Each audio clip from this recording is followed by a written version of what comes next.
At my father's funeral, I found a note folded into the memorial program. It read, "They lied." It wasn't an accident. My breath caught, my hands shook, and my eyes lifted from the paper to my stepbrother's face. Marcus Whitaker stood near the pastor with one arm around his wife, Tasha.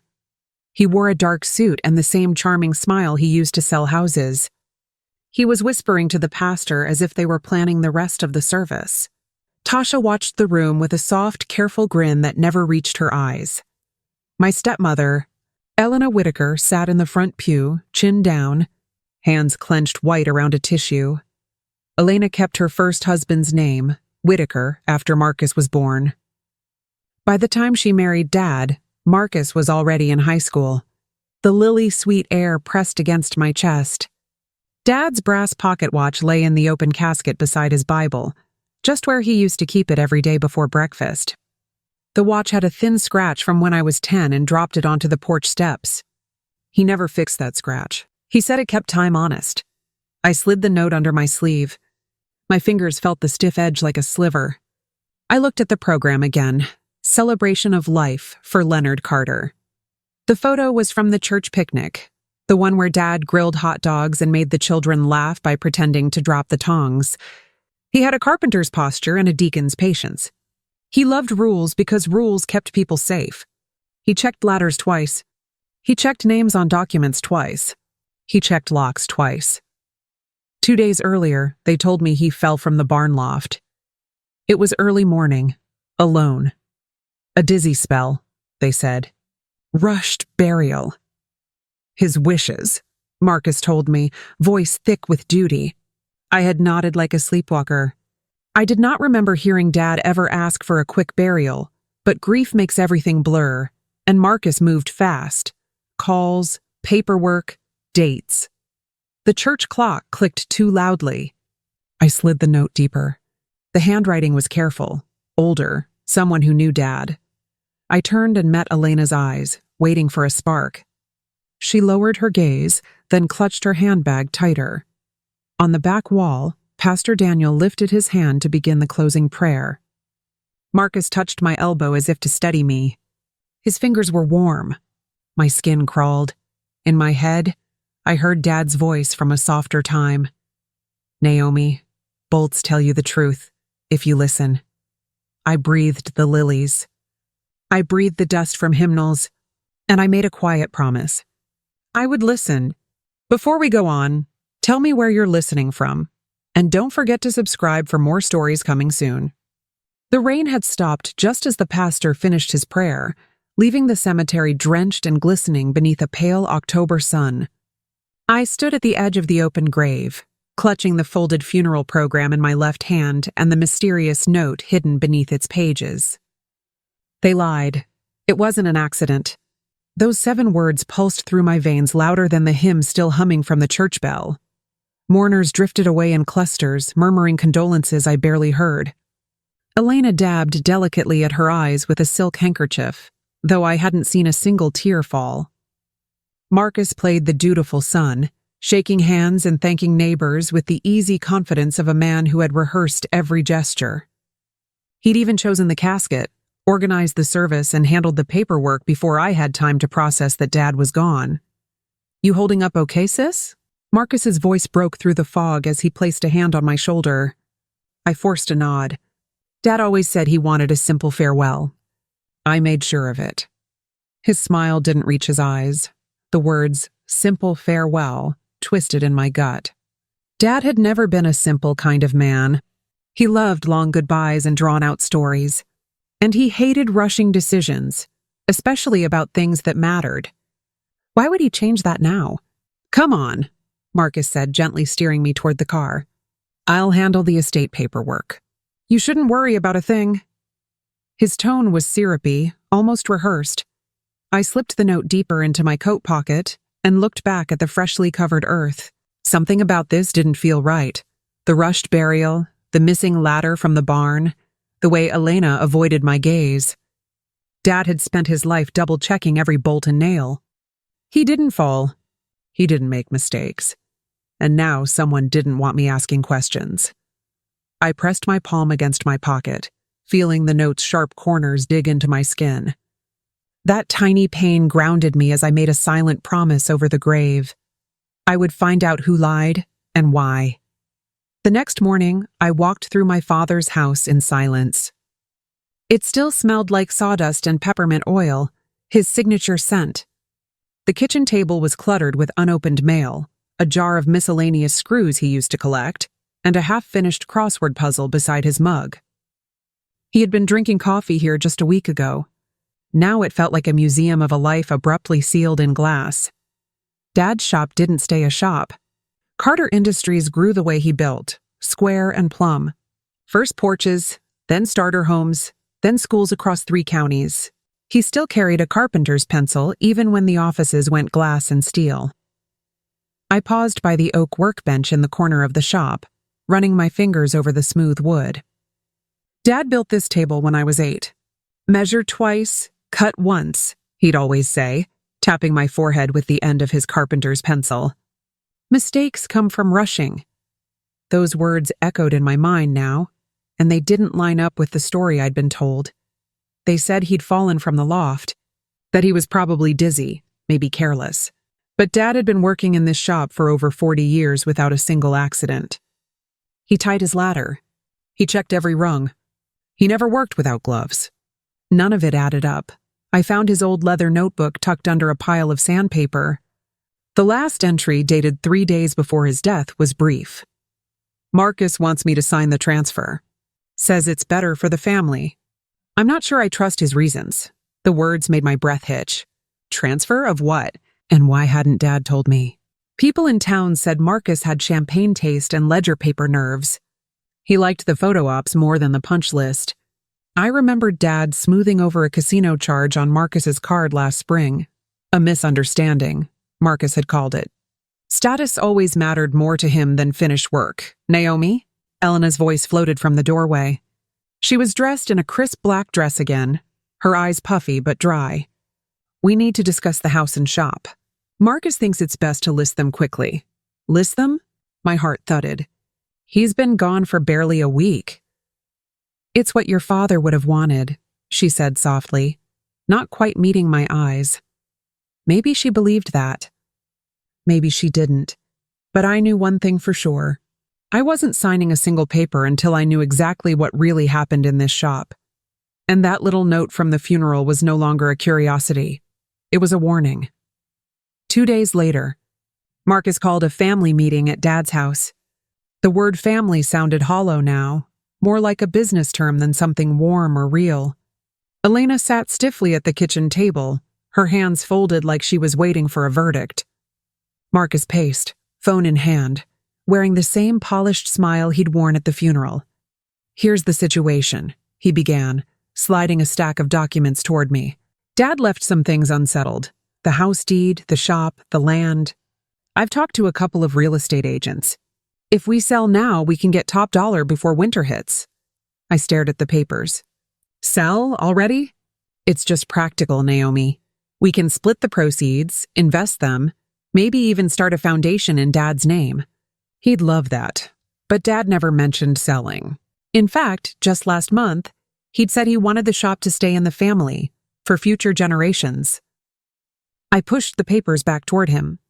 I'm not signing anything until I've seen the full will. His smile faltered.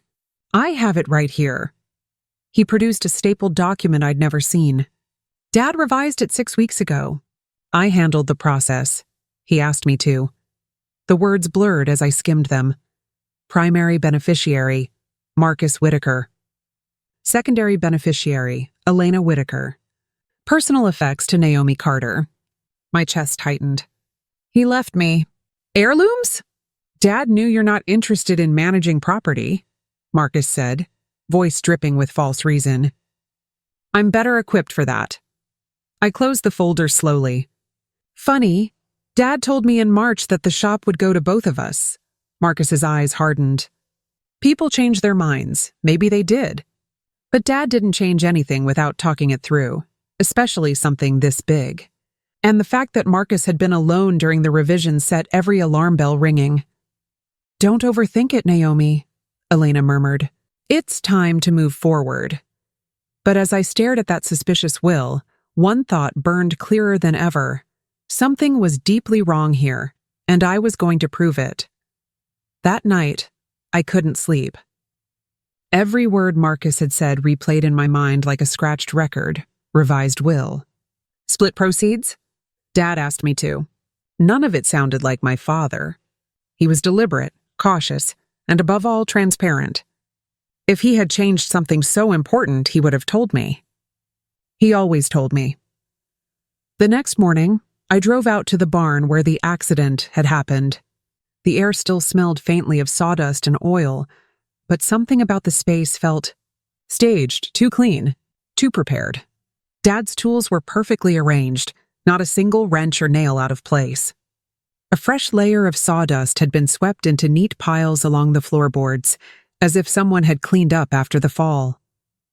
And the ladder, the old one Dad had used for years, leaned innocently against the loft. I climbed up slowly, heart pounding. The top rung showed faint scratch marks, as if someone had slipped. But Dad always tied himself off when working up here. I'd seen him do it countless times. Why hadn't he that day? Accidents happen, Naomi. Marcus's voice echoed from behind me, startling me. He had appeared in the doorway, hands in his coat pockets. You shouldn't dwell on it. I climbed down, narrowing my eyes. You said he fell while fixing a loose beam. But there's no sign of repairs. And this ladder looks brand new. He shrugged too casually. I replaced it after, thought it was safer this way, after the fall. The ladder Dad trusted for decades was gone, replaced, sanitized. The scene was being rewritten, detail by detail. Marcus glanced around the barn and sighed. Listen, Naomi, grief makes people see ghosts. Don't torture yourself with details. But I wasn't seeing ghosts. I was seeing evidence, and every piece pointed to the same conclusion. This wasn't the result of an accident. It was the result of planning. And whoever planned it was still rewriting the story, hoping I'd stop reading between the lines. A few days later, I stopped by the grocery store in town, more for a change of scenery than to buy anything. But as I walked down the cereal aisle, a familiar voice called my name. Naomi? I turned to see Mr. Saeed, Dad's closest neighbor and one of his oldest friends. He was holding a bag of rice and studying me with eyes full of concern. I was sorry to hear about Leonard. It still doesn't sit right with me. My pulse jumped. What do you mean? He lowered his voice. I saw Marcus's truck at the barn the morning before your father's accident. Early, around 5:30. I thought maybe they were working on something together. But when I asked Marcus about it later, he said he hadn't been by in weeks. The box of oatmeal nearly slipped from my hand. Are you sure it was that day? Positive. I take my walk every morning at the same time. His truck was there for at least 30 minutes. He paused. I didn't think much of it then. But after what happened, I thanked him and left the store in a daze, the words repeating in my head. Marcus was there. Before the fall. Before anyone claimed to know what had happened. Back home, I found Elena waiting for me on the porch, her face unusually tense. Marcus wants you to sign the estate paperwork tomorrow, she said quickly. It's just a formality. I'm not signing anything, I replied, stepping past her. She reached for my arm, voice barely above a whisper. Naomi, sometimes it's better to leave the past alone. Digging into things can make life harder than it needs to be. It wasn't a suggestion. It was a warning, and it made my stomach twist. Someone was afraid of what I might find. And that meant I was getting closer to something they desperately wanted to keep buried. The note. The will, the ladder, and now Marcus's truck. One by one, the pieces were beginning to fit together, and they painted a picture that looked nothing like an accident. The following afternoon, I decided to go through Dad's office, something I'd been avoiding since the funeral. It was a small room off the side of the workshop, cluttered with old blueprints, bills, and decades of meticulous records. My father wasn't the type to throw anything away. He documented every expense, every order, every payment down to the last cent. I sifted through the filing cabinet slowly until I found his old ledger book, A thick, worn journal with neat handwriting and color-coded tabs. As I flipped through its pages, one particular entry made my heart skip. Withdrawal, $12,400. Marcus, barn renovation project. Expected completion, September. The entry was dated 2 weeks before Dad's death, but there was no record of any renovation ever happening. No receipts, no contractor notes, no follow-up expenses, just that single line. My stomach tightened as I turned to the next page and saw another entry. $3,000 advance payment to Marcus.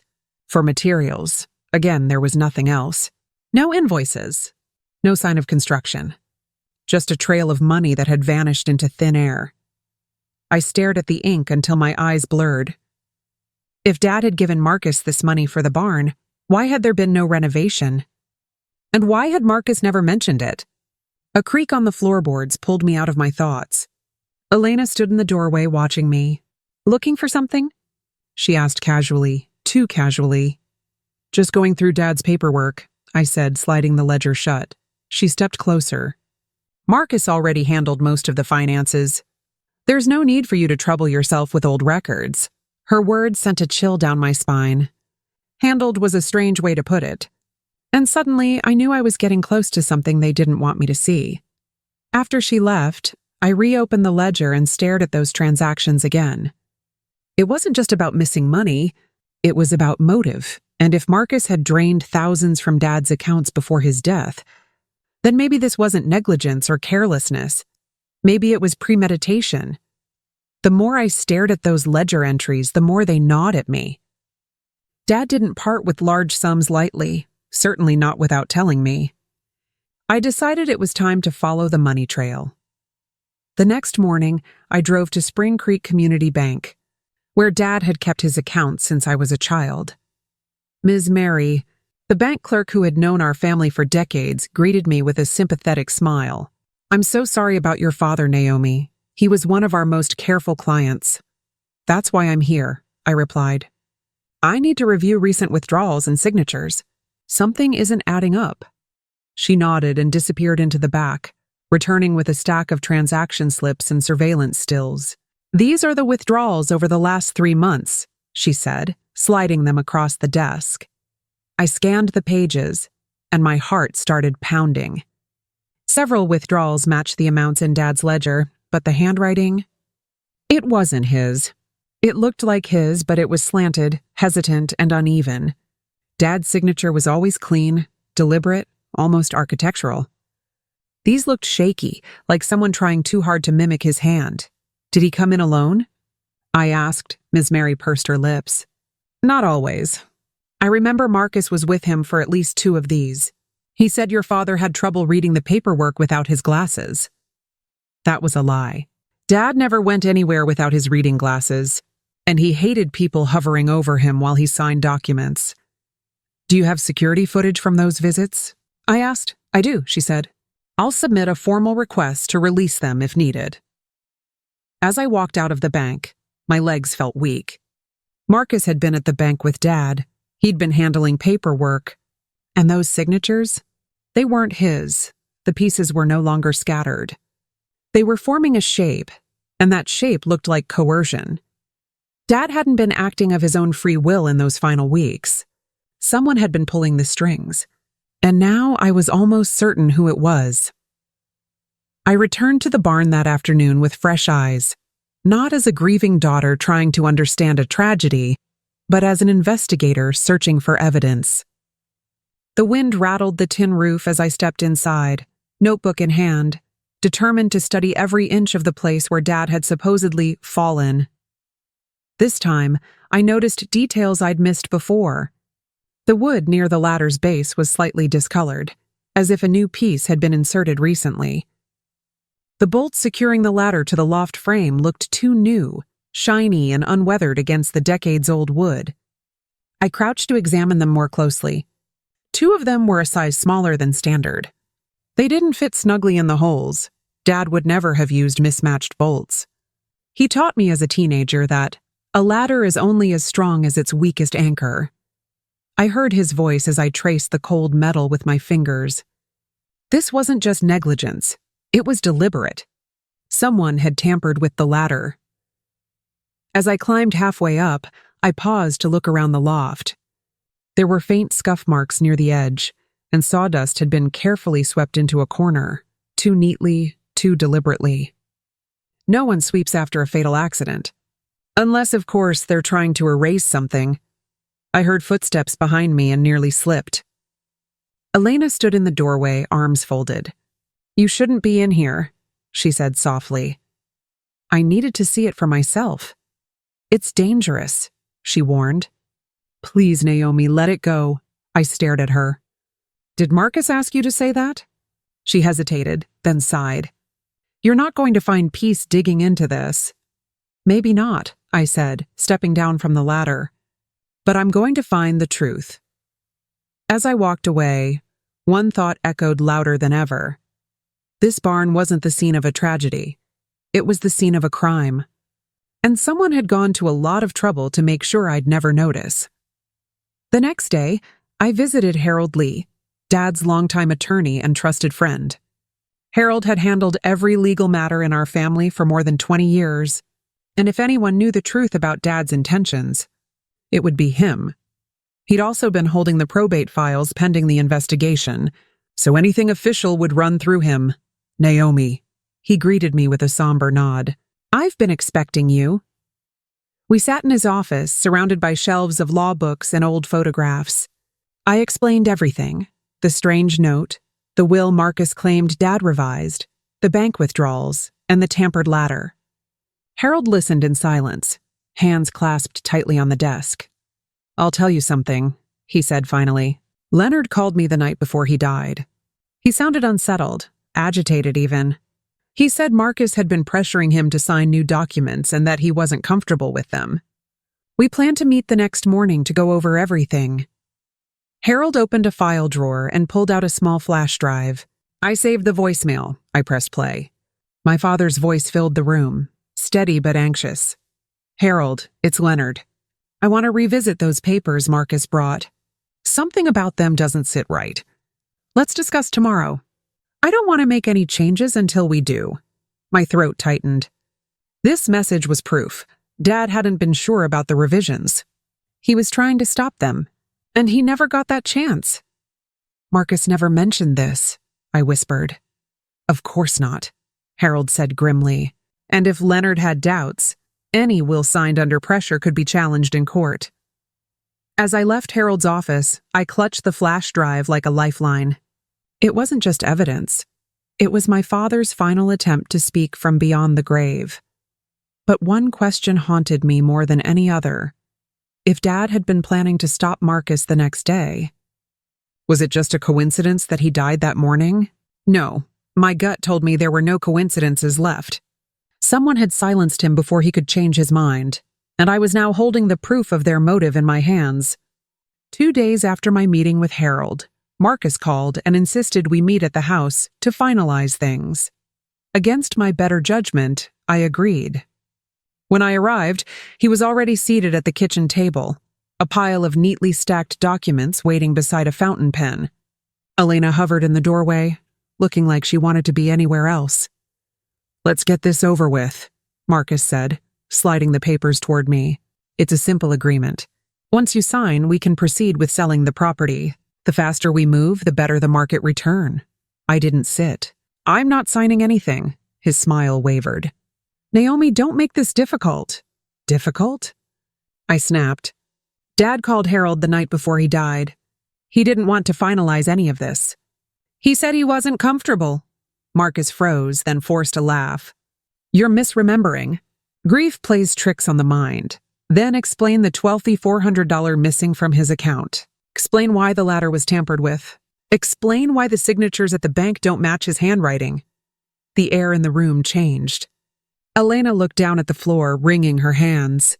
Marcus's jaw tightened. "You've been snooping," he hissed. "And you're letting paranoia cloud your judgment." "I'm letting facts guide me," I said. "Dad's death wasn't an accident, and I'm going to prove it." Marcus stood so suddenly the chair screeched against the tile. "If you try to contest the will, I'll drag this through court until you're broke. And if you start accusing me of something as disgusting as murder..." I haven't accused you, I interrupted calmly. Not yet, but I will, in court, with evidence. For the first time, I saw something flicker in his eyes. Not anger, not arrogance, but fear. He grabbed the documents and stuffed them back into his briefcase. You're going to regret this, Naomi, he muttered, storming out. As the door slammed, I felt my knees weaken. I wasn't sure what would happen next. But one thing was certain now, there was no turning back. This wasn't just about grief anymore. It was a war for the truth, and I had just fired the first shot. The morning after my confrontation with Marcus, I sat at the kitchen table with a mug of cold coffee and the flash drive from Harold still clutched in my hand. I knew I couldn't waste another day. Marcus was moving fast, too fast. If I didn't act immediately, he could liquidate the estate, erase evidence, and bury the truth along with my father. So I drove straight to Harold's office, my pulse racing the entire way. I want to challenge the will, I said the moment I stepped inside. And I want to stop any sale of the house or shop before it's too late. Harold nodded slowly, already pulling out forms. We can file a petition to freeze the estate until the validity of the will is determined. It will stop Marcus from selling or transferring assets. We spent hours compiling everything I had, the suspicious bank withdrawals, the voicemail, the ledger, and photographs of the mismatched ladder bolts. Harold assured me it was more than enough to justify an emergency injunction. Once we file, Marcus will have no legal right to touch the property, he said. And if we can prove coercion or lack of capacity, the court may void that will entirely. That afternoon, we submitted the paperwork to the county probate court. As I signed my name at the bottom of the petition, a wave of determination washed over me. For the first time since Dad's death, I felt like I wasn't just reacting. I was acting. But my resolve was tested that evening when Marcus showed up at my door, his expression carefully composed. You're making a mistake, he said flatly. Courts are expensive, messy, you don't want this. Then maybe you should have thought about that before pressuring Dad to sign things he didn't understand, I replied. His mask slipped, just for a second, revealing the fury underneath. You're going to regret this. Maybe, I said, meeting his gaze steadily. But so will you if I'm right, and in my gut I knew I was. This wasn't just a legal battle anymore. It was a countdown, and the truth was ticking closer by the day. The following Sunday, I attended church for the first time since Dad's funeral. I almost didn't go. The idea of polite small talk and sympathetic stares made my skin crawl. But something inside me told me I needed to be there. Dad had spent every Sunday morning in the third pew from the front, humming along to hymns slightly off-key. Maybe I needed to feel close to him again. Or maybe I was hoping for answers. After the service, Pastor Daniel approached me as the congregation filtered out. Naomi, he said gently, I've been thinking of you. Your father was a pillar of this church. Thank you, I murmured, unsure of what else to say. He hesitated before lowering his voice. Leonard came to see me a few days before the accident. He was troubled. Said Marcus had been pressuring him about changes he wasn't comfortable with. He asked me to pray for clarity. My breath caught. He never mentioned that to me. He seemed afraid, Naomi, and your father wasn't a fearful man. The pastor placed a comforting hand on my shoulder. I didn't know what it was about, but I can testify to that conversation if you ever need me to. That offer was more valuable than he realized. It wasn't just emotional support, it was corroboration. Proof that Dad's doubts about Marcus weren't just in his voicemail or my imagination. Other people had seen them too. As I walked home, the pieces started aligning in my mind.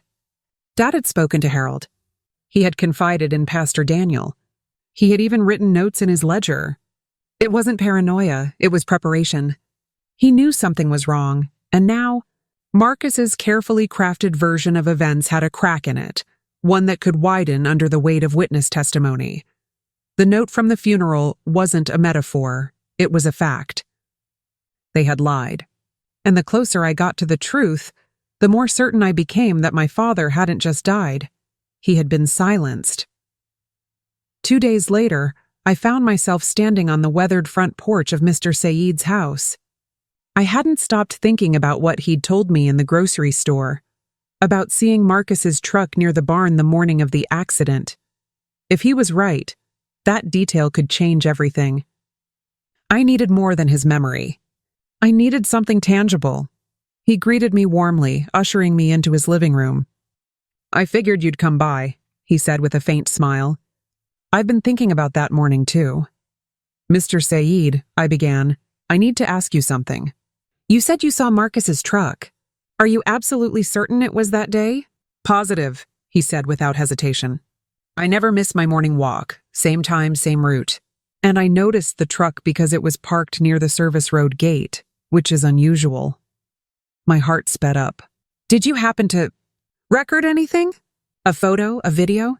His eyes twinkled as he shuffled toward a small cabinet and retrieved a USB drive. "I have a dash cam in my truck," he explained. "I didn't realize it was still recording that morning, but it captured me passing the barn. And sure enough, there's Marcus's truck parked by the side. Time stamped 5:12 a.m. I stared at the small device in my hand, feeling my breath catch. If the fall happened closer to 6 a.m., as Marcus had claimed, then what was he doing there an hour earlier? And why had he lied about it? "Would you be willing to make a statement?" I asked. "Of course," he said firmly. "Leonard was a good man.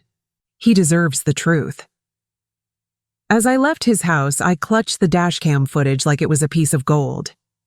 It wasn't just another suspicion, it was evidence. Hard, time-stamped, undeniable proof that Marcus was at the scene before the accident, and in any investigation, criminal or otherwise, people don't lie about where they were, unless they have something to hide. Marcus was hiding something, and I was getting dangerously close to uncovering it. That night, I sat at Dad's old workbench long after sunset, flipping through his ledger again, searching for anything I might have missed. As I turned the final pages, something clinked against the wood floor. A small brass key had slipped from the back cover. It was old, heavy, and etched with the number 214. I recognized it instantly. A safe deposit box key from Spring Creek Community Bank. My heart pounded. Dad had never mentioned keeping one. And if he hadn't told Marcus about it, then maybe, just maybe, whatever was inside could answer everything. The next morning, I visited the bank. Ms. Mary raised an eyebrow when I showed her the key. "This box was opened under Leonard's name," she said, scanning her computer. "You're listed as a secondary on the account. I'll escort you." Inside the dim, climate-controlled vault, I slid the key into box 214 and held my breath. The heavy drawer creaked open, revealing a slim leather folder, a sealed envelope with my name on it, and a small USB drive. My hands shook as I unfolded the first document, an original trust agreement, dated 9 months before his death. In it, Dad had clearly outlined that the house and workshop were to be split between Marcus and me, with a monthly stipend for Elena and a college fund for my niece, Maya. It was nothing like the new will Marcus had produced. I tore open the envelope next. Dad's handwriting was unmistakable. "Naomi, if you're reading this, something has gone wrong. Marcus has been pressuring me to change things. I trust you to protect what's right. Do not sign anything until you speak to Harold and check every document carefully." Dad tears blurred the ink. He had known. He had been preparing for this. I tucked everything back into the folder and held it close to my chest. This wasn't just a clue anymore. It was proof of my father's true intentions. And with it, the foundation of Marcus's story began to crumble. For the first time, I felt something stronger than grief or anger. Resolve. Dad had left me the truth. Now it was up to me to use it. Armed with the trust documents, my father's letter, and the dashcam footage, I felt more determined than ever. But I also knew determination wasn't enough. If I wanted justice, I needed irrefutable expert evidence. So I contacted 2 specialists, Dr. Val Singh, a forensic document examiner, and Tom Avery, a structural engineer with decades of experience investigating construction accidents. Dr. Singh met me first. We sat in her quiet office as she carefully examined the signatures from the new will and the bank withdrawal slips under magnification. Her brows furrowed almost immediately. "These aren't consistent with your father's known handwriting," she said, pointing to subtle differences. "The pressure is lighter. The baseline slants upward, a sign of someone tracing or mimicking rather than writing naturally." "So they're forged?" I asked. "Or signed under duress," she replied. "Either way, the authenticity is highly questionable." Next came Tom Avery's inspection of the barn. He spent 2 hours examining every bolt, beam, and floorboard. When he finished, he looked grim. "This wasn't an accident, Naomi," he said firmly. "2 bolts on the ladder are undersized and were replaced recently. The mismatch weakened the ladder's structural integrity. A fall was inevitable." I felt my heart pounding in my chest. Could it have happened without someone knowing? Tom shook his head. "No chance. Whoever did this knew exactly what they were doing. We documented every finding, high-resolution photos, signed reports, even a 3D model of the compromised ladder structure. Harold assured me this evidence would be devastating in court." "Tampering and forged documents?" he said. "That's not just probate fraud. That's criminal. But more than anything, these reports gave me something I hadn't felt in weeks: certainty. My father's death wasn't a random tragedy. It was a carefully orchestrated plan, and with every new piece of evidence, Marcus's story was unraveling, thread by thread, until soon, there would be nothing left for him to hide behind. The trap they had built for my father was collapsing. And now I was ready to build one of my own. The next step was to trace the money, because if there's one thing Dad always told me, it's that money leaves fingerprints even when people don't. With Harold's help, I petitioned the court for access to Dad's bank records, and a week later, the statements arrived in a thick envelope. I spent the evening highlighting withdrawals and transfers. 3 cash pulls, $3,000, $4,500, $2,250 matched Dad's ledger. Then the tells, wire transfers into an account ending 0927. Bank counsel confirmed it belonged to Whitaker Realty Holdings, LLC. Subpoenaed statements showed the money didn't sit. It flowed out to cover a delinquent line of credit on a stalled spec house and 2 overdue payments on Marcus's brokerage margin account. Money doesn't lie. It points. I felt my chest tighten. Marcus hadn't just taken Dad's money. He'd laundered it through a shell company. And worse, he'd done it while pretending to manage Dad's affairs. The final piece came from Ms. Mary, the bank clerk. At Harold's request, she wrote a sworn statement describing how Marcus had often spoken for Dad during transactions, explaining terms, clarifying amounts, even signing supplementary forms.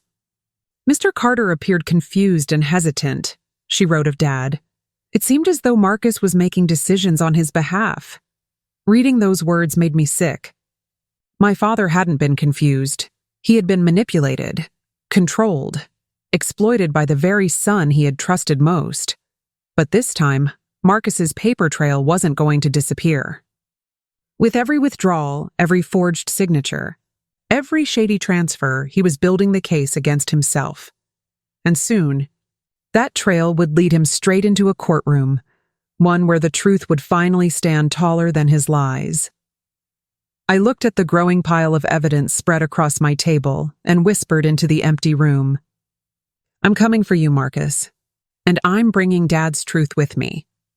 With the financial evidence stacked high, Harold and I turned our attention to another suspicious thread: the will itself. Marcus claimed Dad had signed the revised version 6 weeks before his death, but Harold, who'd handled every legal matter for over 2 decades, had never been contacted about it. That alone was unusual. Even stranger was the name listed on the notarization: Ms. L. Pike, someone I'd never heard of. Harold managed to track her down, and we scheduled a meeting. Ms. Pike was younger than I expected, mid-30s, nervous and fidgeting with her pen as she spoke. "Yes, I notarized Leonard Carter's signature," she confirmed, avoiding my eyes. "It was a quick job." "Where did the signing take place?" Harold asked, In the parking lot of a coffee shop, she admitted. Marcus said his father couldn't manage stairs that day. Did you verify his identity? Harold pressed. Did you ensure he was signing willingly? Her cheeks flushed. I checked his ID, yes. But it was all very fast. He seemed distracted. Distracted how? I asked quietly. She swallowed. He wasn't really reading the documents. Marcus explained them and pointed to where he should sign. He didn't say much, just nodded and signed. I didn't assess his capacity or voluntariness, she admitted. I just stamped it. It was a critical detail. Notaries are required to confirm that signers understand what they're signing and are doing so voluntarily. Her admission that she had notarized the will in a parking lot without verifying comprehension was a massive procedural failure. When we left, Harold's tone was grim. This will is practically worthless in court now. If we can prove Leonard was under pressure, and we can, it'll be voided. As we walked to the car, I exhaled for what felt like the first time all week. Another piece of Marcus's carefully built facade had crumbled. One by one, every lie was unraveling. Every safeguard he thought he had, the will, the bank accounts, the forged signatures, was collapsing under scrutiny. And deep down, I knew he was starting to feel it too. The ground beneath him was shifting, and soon it would give way entirely. The following Monday, just as I was preparing more evidence for Harold, there was a sharp knock at my door. When I opened it, a woman in a gray blazer stood on my porch, holding a clipboard and a badge. "Ms. Naomi Carter?" she asked. "Yes," I said warily. "I'm with the county's Adult Protective Services. We received a report expressing concern for your mental health and living situation. Do you mind if I come in?" I blinked in disbelief. "My mental health?" "It's routine," she said in a practiced tone. "We just want to make sure you're safe." I stepped aside and let her in, my heart pounding. She asked a series of pointed questions. Was I eating properly? Sleeping? Did I feel paranoid or threatened? Had I been making unfounded accusations about family members? The wording was suspicious, almost scripted. "Who filed this report?"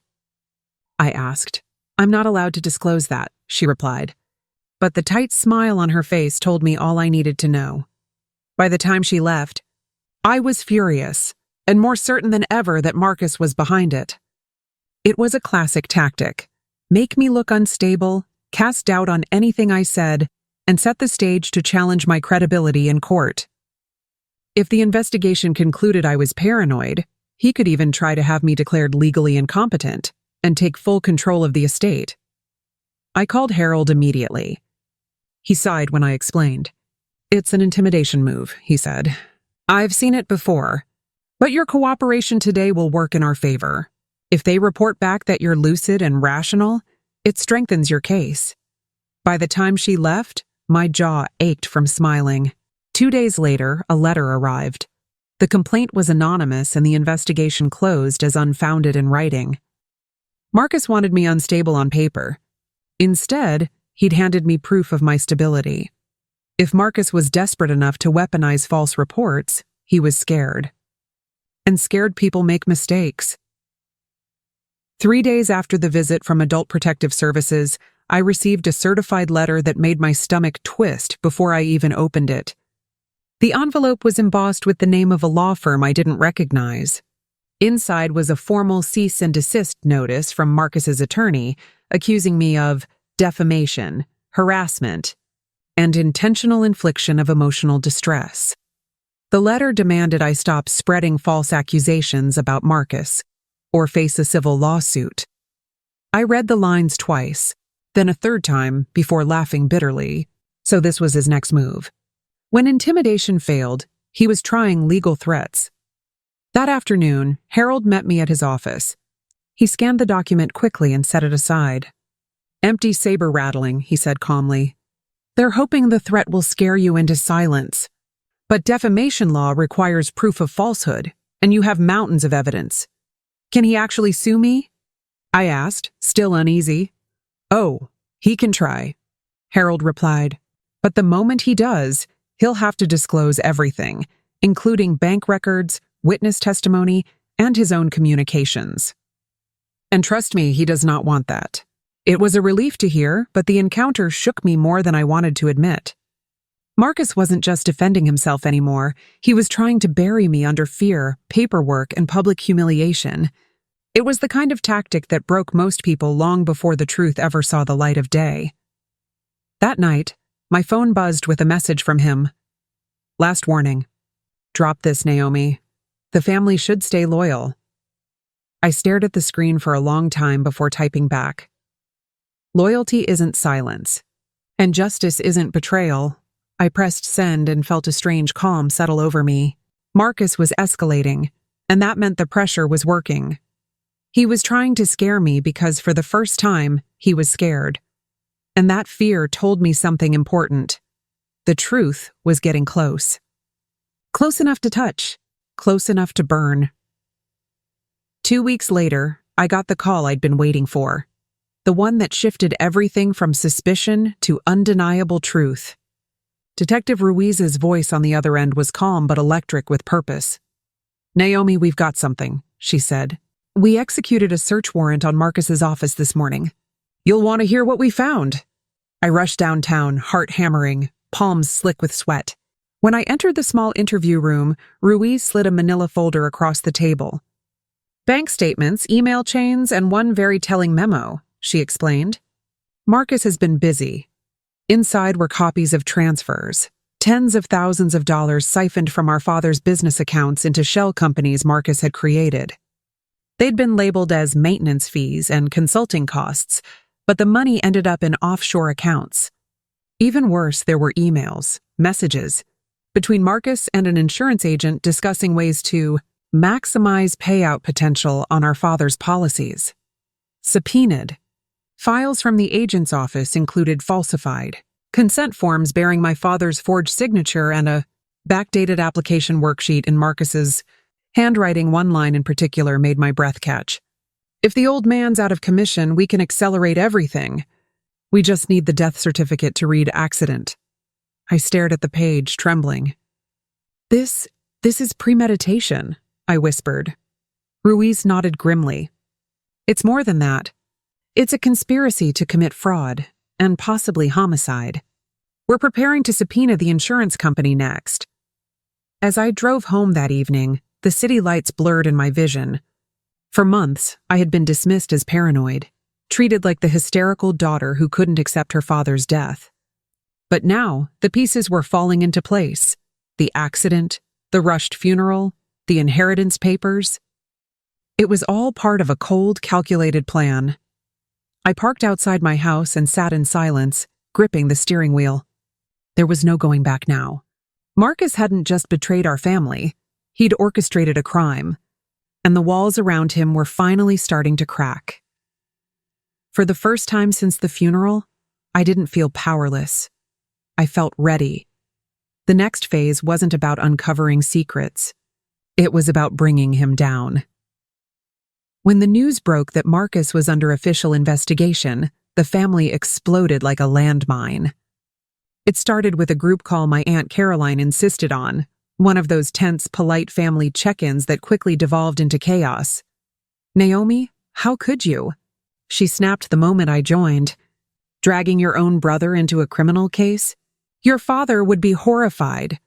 My father would be horrified that one of his children killed him for money. I shot back, trying to stay composed. You don't know that, Caroline hissed. All you have are theories and accusations. They're not accusations anymore, I interrupted. The police found bank transfers, shell companies, insurance scams, and an email about changing the cause of death to accident. The silence on the other end was heavy. Then my cousin Leah's voice cut in, trembling. Is it true, Marcus? Did you really? Marcus had joined the call silently halfway through. Now, his voice slithered into the conversation, low and venomous. They're lies. Twisted half-truths from a bitter sister who's always hated me. You all know Naomi's been unstable since Dad died. Stop gaslighting me, I said calmly. You orchestrated his death, and soon the evidence will prove it. He laughed, a hollow, chilling sound. You think you're some kind of hero? You're just burning this family to the ground for revenge. Not revenge, I replied. Justice. The call ended abruptly after that. Caroline blocked my number. Leah texted me later saying she needed time to process. Even my younger brother, Evan Carter, who'd been neutral until now, sent a message asking me to please stop before we lose everything. But the truth was, we'd already lost everything. The illusion of family, the comfort of blood loyalty, the fragile trust that once held us together. All of it shattered the moment Marcus chose greed over love. I sat alone in my kitchen that night, staring at my father's photograph. I'm sorry, I whispered. I know this is tearing everything apart. But I swear to you, I won't stop until he pays. And for the first time, I felt my father's absence not as emptiness, but as a presence urging me forward. By late autumn, the investigation had gained enough momentum that Marcus was starting to sweat. He'd stopped posting on social media. He'd stopped showing up at family events. Even his once boastful texts had gone silent. But silence wasn't surrender, it was strategy. Which is why, when I received an email from him one night with the subject line, "We need to talk, alone," I knew exactly what it was. Bait. Naomi, let's put an end to this madness before it destroys what's left of our family. Meet me at Dad's lake house this Saturday at 6 p.m. No lawyers. No police, just us. We can settle this privately. Every instinct screamed trap. The same lake house where Dad had taught us to fish, where he'd written me birthday cards in his crooked handwriting, now felt like an ambush site. Still, I forwarded the message to Detective Ruiz. This could be the break we need, she said. If he tries to tamper with evidence, threaten you, or make incriminating statements, we can use it. But you won't go in alone. Saturday came, the lake house eerily unchanged, except for the storm brewing beneath its peaceful exterior. I arrived before sunset, microphone hidden beneath my collar, a tactical van parked a half-mile down the road. Marcus was already there, pacing by the fireplace. His smile when he saw me was brittle, almost desperate. "Naomi," he said softly, "this has gone too far. We're family." "Family doesn't kill for money," I replied. He sighed, lowering his voice. "You don't understand. Dad was never going to hand the company to me. I built that empire. I deserved it. And when he refused, well, he trailed off, but the damage was done. The recording was running. Doors crashed open. An officer began reading him his rights. Before she finished, Marcus blurted the first admission, spontaneous, caught on the wire. They completed the Miranda warning, cuffed him, and walked him out. The trap had worked. For the first time, he was the one cornered. The night air around the lake house was cold and heavy, carrying the weight of years of betrayal as red and blue lights splashed across the trees. I stood in the doorway, heart pounding, as two officers pinned Marcus against the wooden porch railing. He didn't fight, just stared at me with a mixture of hatred and disbelief. "This is a mistake," he snarled, his voice cracking as they cuffed his hands behind his back. "You're destroying your own blood." "No," I said quietly, stepping closer. "You did that the moment you decided money was worth more than Dad's life." Detective Ruiz approached, her expression steely. "Marcus Whitaker, you are under arrest for wire fraud, insurance fraud, conspiracy to commit murder, and obstruction of justice. Anything you say can and will be used against you in a court of law." The words hung in the air like a bell tolling the end of an era. Marcus twisted toward me as they led him to the squad car. "You think you've won?" he hissed. "This isn't over. You'll regret ever crossing me." "Maybe," I replied, my voice steady. "But Dad will finally get justice, and I'll finally sleep at night." As the car pulled away, I sank onto the porch steps, my entire body trembling. I'd fantasized about this moment for months, the arrest, the handcuffs, the look of defeat. But the reality was far more complicated. Relief and grief collided inside me. Marcus, the same boy I'd once played tag with in these woods, was now a criminal, and I was the one who had put him there. Ruiz sat beside me. "I know it's complicated," she said softly. But you did the right thing. Without your persistence, he would have gotten away with everything. I nodded, wiping tears I hadn't realized were falling. I just wish Dad were here to see it. She gave me a small, sympathetic smile. In a way, he is. All of this is because of the love he gave you. And now, it's what's going to bring him peace. For the first time since the funeral, I felt that peace stir. Faint and fragile, but real. This was the end of one battle. But the war for justice was just beginning. 3 days after the arrest, Detective Ruiz called me back to the station. "You'll want to be here for this," she said cryptically. My stomach knotted. Part of me didn't want to see Marcus again, but another part needed to hear the truth from his own mouth. When I arrived, he was already in the interrogation room. The man who once strutted through boardrooms in tailored suits now sat slumped in an orange jumpsuit, wrists cuffed to the table. His arrogance was gone, replaced by a raw, sleepless desperation. "Naomi," he muttered as I entered, his eyes darting away from mine. "I didn't think you'd come." "I almost didn't," I said quietly, taking a seat behind the one-way glass. Ruiz gave me a small nod before pressing record. At first, Marcus deflected, claiming ignorance, blaming business partners, insisting the police had misinterpreted the documents. But as Ruiz slid photos, emails, and financial records across the table, his facade began to crack. "You took out 3 separate life insurance policies on your father without telling him," Ruiz said. "You created shell accounts to receive the payouts, and then you orchestrated a staged accident to trigger them." Marcus's hands trembled. "It wasn't supposed to happen like that," he whispered. "I just wanted him to step aside." "Tell me how it did happen," Ruiz pressed. He swallowed hard, tears welling in his eyes. "We tampered with the ladder to the barn loft, loosened the anchor bolt so it would give way. The fall was supposed to look like an accident, but he hit his head harder than expected and never woke up. The room spun around me. The accident, the one they'd all sworn was a tragic fluke, was engineered." Ruiz leaned back, her voice cold and steady. "Thank you, Mr. Whitaker. That's a full confession." Marcus looked toward the glass, toward me. "I didn't mean to kill him, Naomi. I just wanted what was mine." I stared back, my face unreadable. "It was never yours," I whispered. "None of it, for the first time." I saw it in his eyes, not arrogance, not hate, but the hollow terror of a man who finally realized the empire he built was crumbling into dust. 2 weeks later, I was sitting in the quiet, wood-paneled office of my father's attorney, Harold. He was a patient man, with silver hair and a habit of polishing his glasses whenever the conversation turned difficult. Today, his hands were trembling slightly as he placed a thick envelope on the table between us. "There's something you need to see, Naomi," he said. "Your father updated his will 6 months before he died. He asked me to keep it sealed." I leaned forward, my heart pounding. "What's in it?" He slid the envelope toward me. A surprise. And a warning. Inside were 2 documents. The first was a letter, written in my father's unmistakably neat handwriting.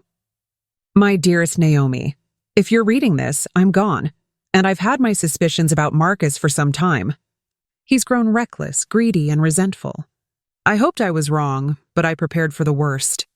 The business, the house, the estate, all of it is now under your name. Marcus inherits nothing unless he can prove beyond doubt that he acted in good faith. If foul play is involved, everything passes to you immediately. Use what I built to protect yourself. And remember, love without integrity is a weapon.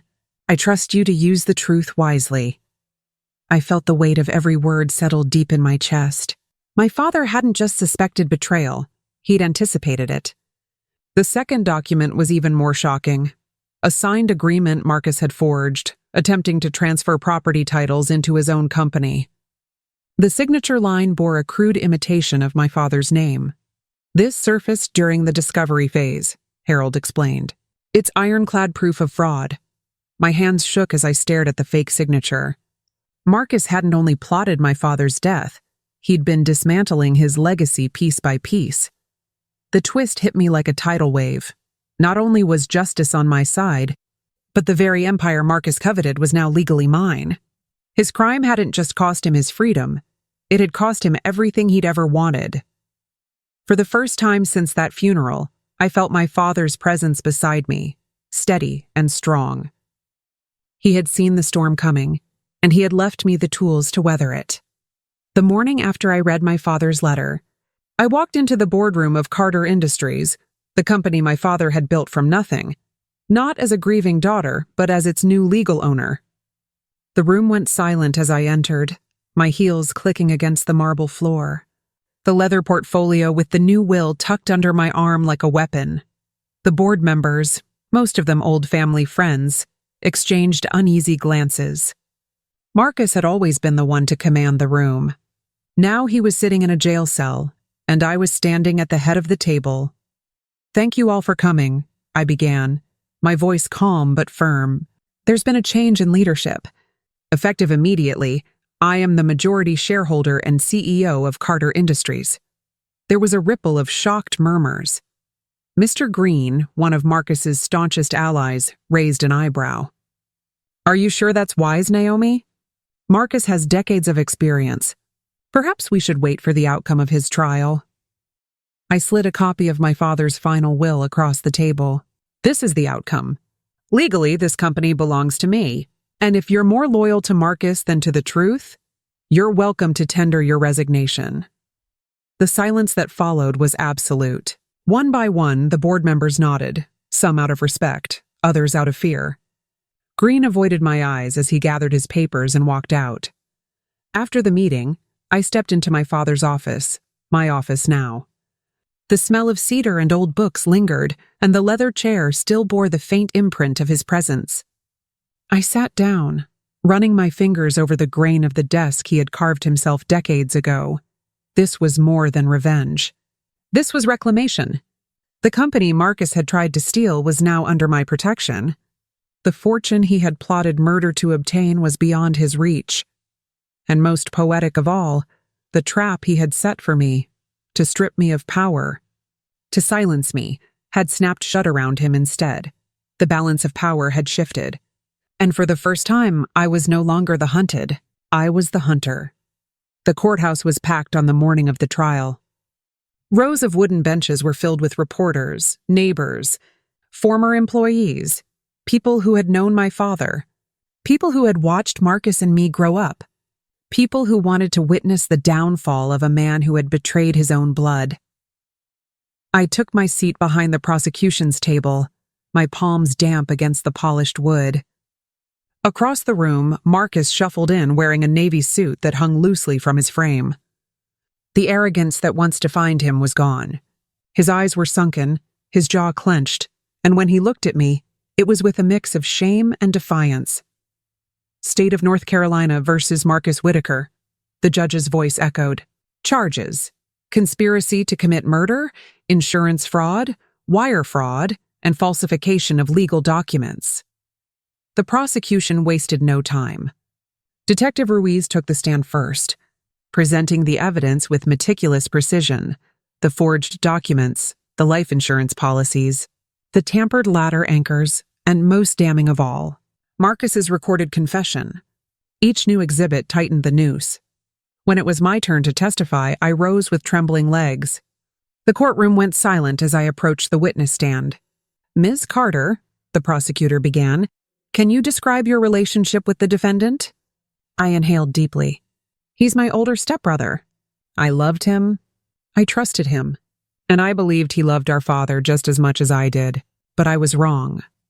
I spoke of the note I'd received at the funeral, the investigation, the forged paperwork, and the night I learned that my father's death had not been an accident.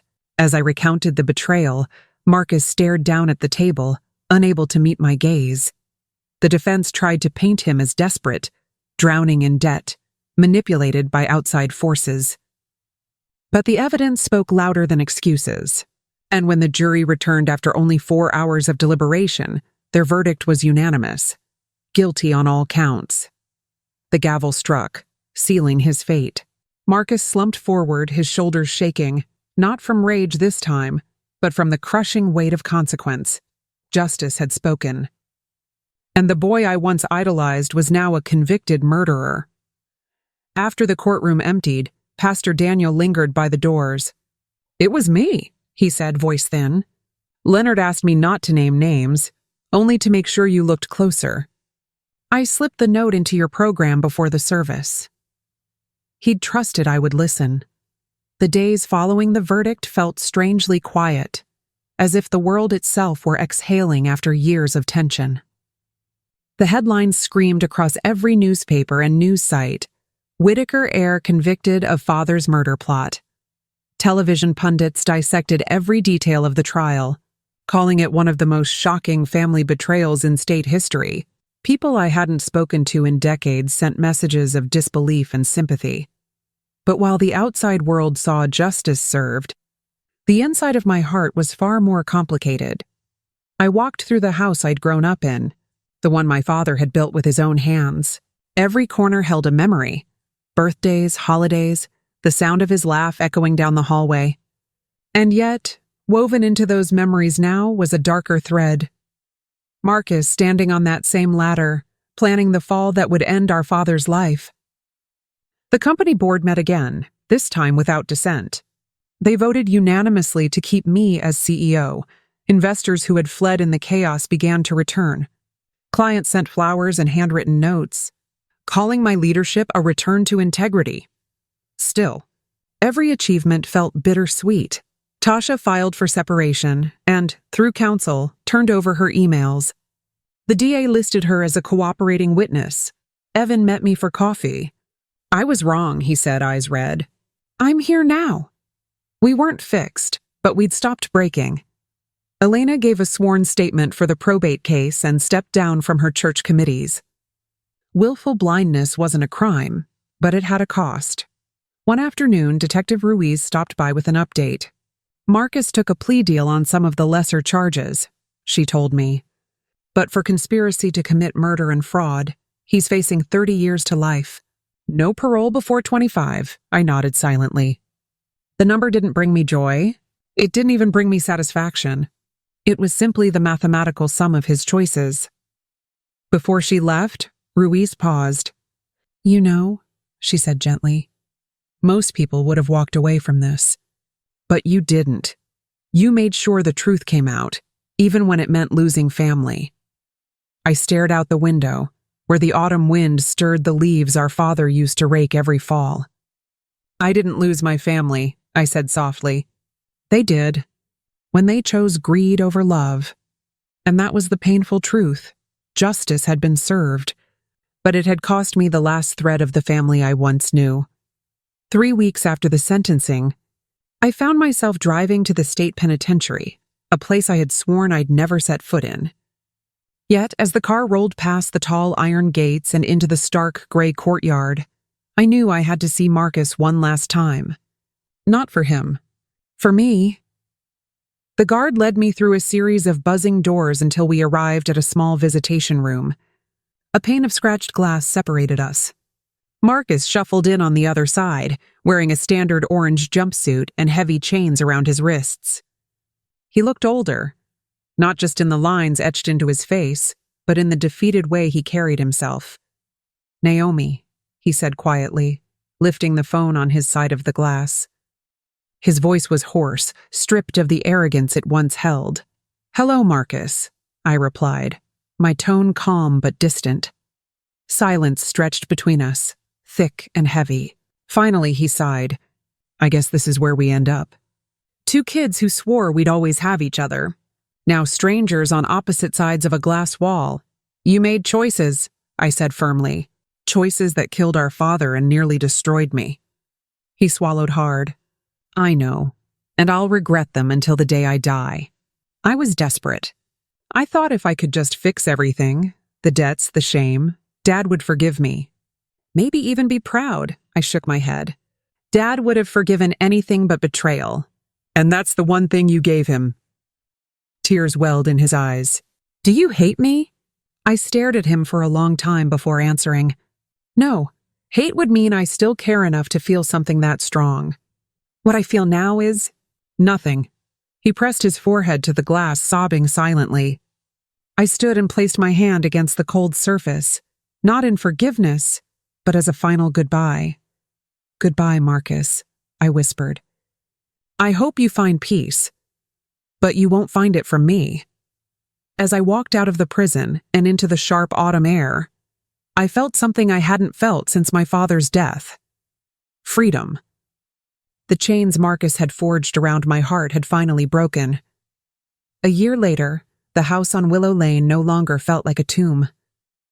The grief that had once clung to its walls had softened into something gentler, a deep, steady peace.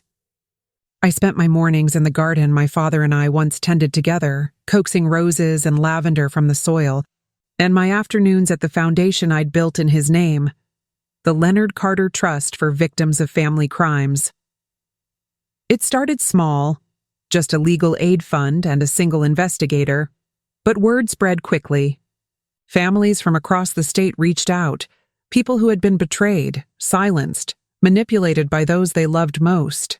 And every time we helped someone find justice, I felt like I was planting another seed in my father's memory. The company thrived too. Under my leadership, Carter Industries pivoted back to its original mission: ethical construction projects for small communities. For the first time in decades, profit wasn't the only goal. Purpose was. And with every new home we built, I felt closer to the man who taught me that integrity mattered more than money. On the anniversary of my father's death, I visited his grave as I always did, a bouquet of wildflowers in one hand and a letter in the other. I knelt and placed them gently by the headstone. "Dad," I whispered, "I kept my promise." The truth came out. Justice was served. And your legacy, it's alive in every family we help, every home we build. The wind stirred the trees, and for a moment I swore I could feel his presence, proud, protective, and at peace. I stood there a long time, reflecting on everything that had happened. The betrayal had broken me. The fight for justice had remade me, and through it all, I had discovered a strength I never knew I possessed. As I walked back toward the gate, sunlight spilled through the clouds, warming my face. This was not the life I had planned, but it was the one I had built, with truth as my weapon, justice as my guide, and my father's love as the foundation beneath it all. And in that moment, I knew I had finally come home. Spring had returned to Willow Lane, bringing with it the scent of blooming wisteria and the promise of gentler days. I was sipping tea on the porch one quiet afternoon when the mail arrived. Among the usual bills and flyers, a single envelope caught my eye.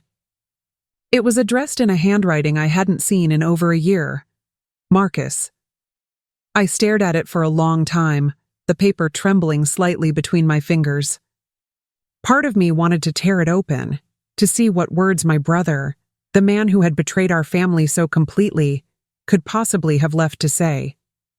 Another part of me wanted to throw it straight into the fire, to deny him even the smallest space in my healed life. Instead, I did neither. I set the envelope on the shelf inside the hall closet, next to a small wooden box where I kept things too heavy to carry but too meaningful to destroy.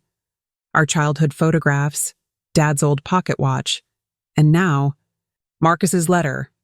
Days turned into weeks, and the envelope remained unopened.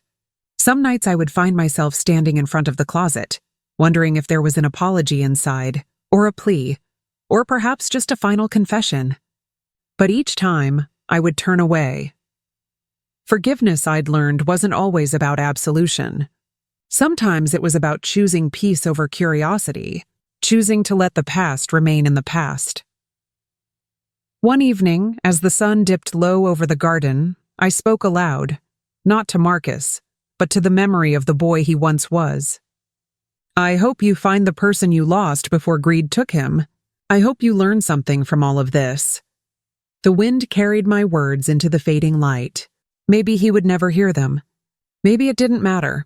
That night, for the first time since the trial, I slept without dreams. The letter stayed where it was, sealed, silent, and powerless over me. It was no longer a weight I had to bear. It was just paper. And I was free. Another year passed. The garden behind the house had become a riot of color. Roses climbing the trellis, lilies blooming in soft pastels, and a new oak sapling standing tall in the corner. I planted it on the 2nd anniversary of my father's death, a living monument to the resilience he had taught me. Life had not returned to normal, it never would, but it had found a steady rhythm. I'd learned to cherish quiet mornings and small victories. I'd learned to enjoy solitude without loneliness. And most importantly, I'd learned that the past, no matter how painful, could become the foundation for something far more meaningful. The Leonard Carter Trust had grown beyond anything I could have imagined. We had expanded statewide, then across the region, helping hundreds of families pursue justice against betrayals that once seemed impossible to confront. Some were cases of inheritance theft. Others involved financial abuse, elder exploitation, or hidden violence behind closed doors. Each time we won a case, I felt as though I was standing beside my father again, not as his daughter, but as the woman he had raised me to be. One afternoon, a young woman named Clara visited me at the foundation. Her eyes were red from crying, her voice trembling as she spoke. "My brother manipulated my mother into signing over her house," she whispered.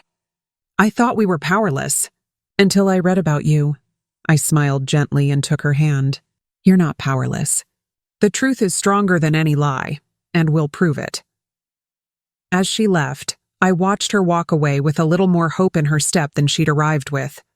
And in that moment, I understood something profound. My father's legacy wasn't just the company or the house or even the foundation.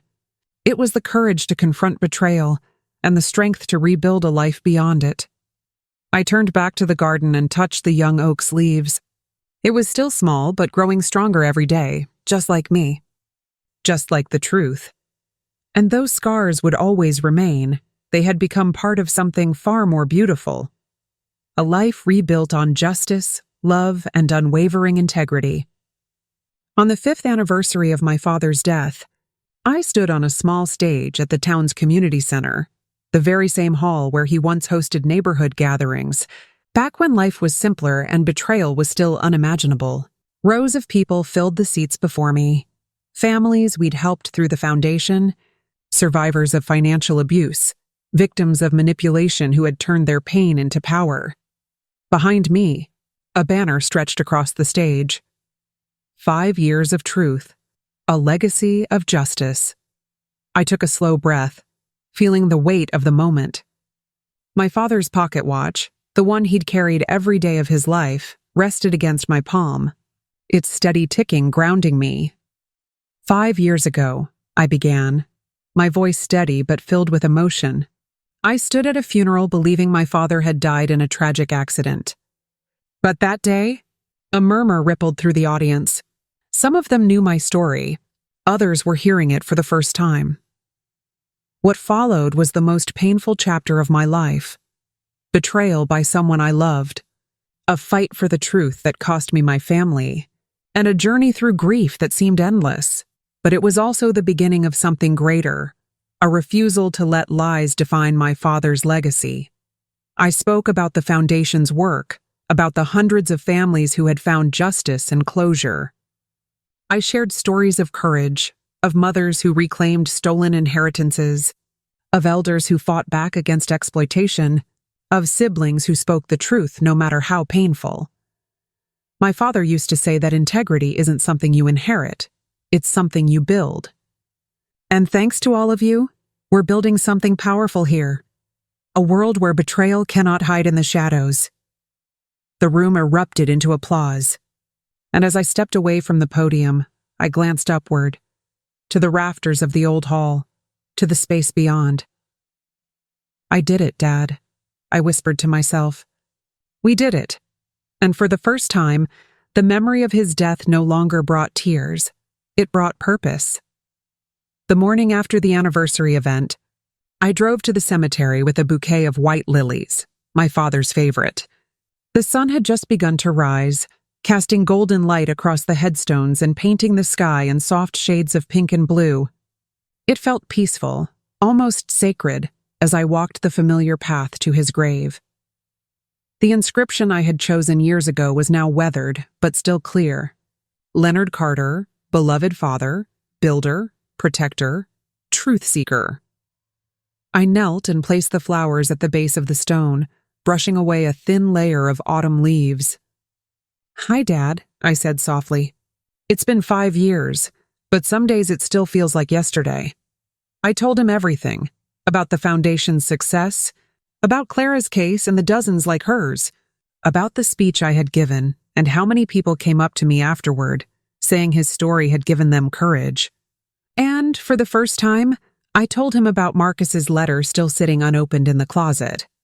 "I don't know if I'll ever read it," I admitted, "but I think you'd understand. It's not anger that keeps me from it anymore. It's peace, and I don't want to disturb that." The wind picked up, rustling the trees around the cemetery. I closed my eyes and imagined his voice, warm, steady, always encouraging. "You did good, kid. Better than I could have hoped." I smiled through the tears. "I hope so. Everything I've done, every step I've taken, it's been for you." Before leaving, I placed a small wooden carving on his grave, a tiny oak tree I'd whittled myself, symbolizing the one growing strong in our backyard. "A seed," I whispered, "for everything you planted in me." As I walked back toward the car, I didn't feel heavy or broken. I felt whole. The story had begun here, with a funeral, a lie, and a note that shattered my world. Now, standing in the same place, I realized it had also ended here, with truth, justice, and the unshakable bond between a father and daughter that no betrayal could ever erase. If you liked this story, please like, subscribe, and share it.